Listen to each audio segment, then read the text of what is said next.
pourquoi Jésus a plus passé son temps alors avec les riches qu'avec les... Bon, il a surtout visité. Hein? Jésus n'a jamais visité un pauvre. Oh. Pas parce que les pauvres ne sont pas dignes d'être visités, mais c'est parce que le Jésus dont vous parlez n'est pas un individu. C'est une institution. Il ne marche pas avec moins de 12 personnes. Il débarque chez un pauvre. Voyez un peu la panique qu'il crée chez les pauvres. Docteur Silas, oh my God, 12 personnes qui arrivent. Qui arrive chez un pauvre? Qui se bat pour manger? Écoutez. Oh mon Dieu. Oh my God, oh my God. Vous croyez être une bénédiction, mais vous devenez un objet une occasion de chute pour les pauvres. D'abord, où est-ce qu'on va vous installer? 12 personnes. Là, je parle de 12 seulement en tant que 12 disciples. Sans parler des femmes qui les accompagnent. Sans parler des femmes et des autres fanatiques qui accompagnaient. Là, il s'agit de 12. Même moi, là où je vous parle, vous ne pouvez pas débarquer chez moi 12 comme ça. Vous allez, ma femme va m'appeler pour dire, mais c'est quoi cette histoire? Oui, oui, Hein? oui. Tu sais qu'on a un problème. Oui, oui. Hein? On n'a pas ça.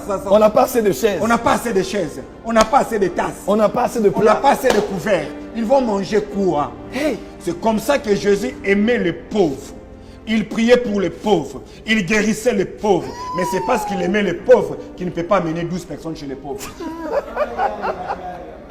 Oh my God. Voilà pourquoi, lorsque Dieu a voulu nourrir un prophète, oh my God. Lorsque Dieu a voulu nourrir un prophète, il l'a amené chez une veuve de Sarepta. Un prophète chez une veuve.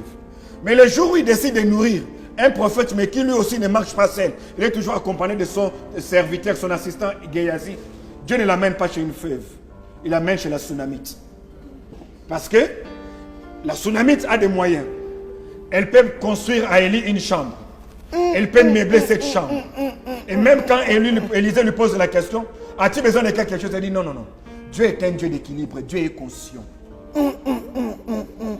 C'est comme ça qu'un pasteur ne doit pas tout le temps demander de l'argent aux fidèles lorsque ceux-ci sont pauvres. Ça serait leur rançonner. Mais leur enseigner comment prospérer, comment travailler et leur insister pour leur dire que l'un des moyens par lesquels vous prospérerez, c'est quand vous s'aimez. Donc, Jésus, il aime les pauvres, mais il va chez les riches. Vous comprenez?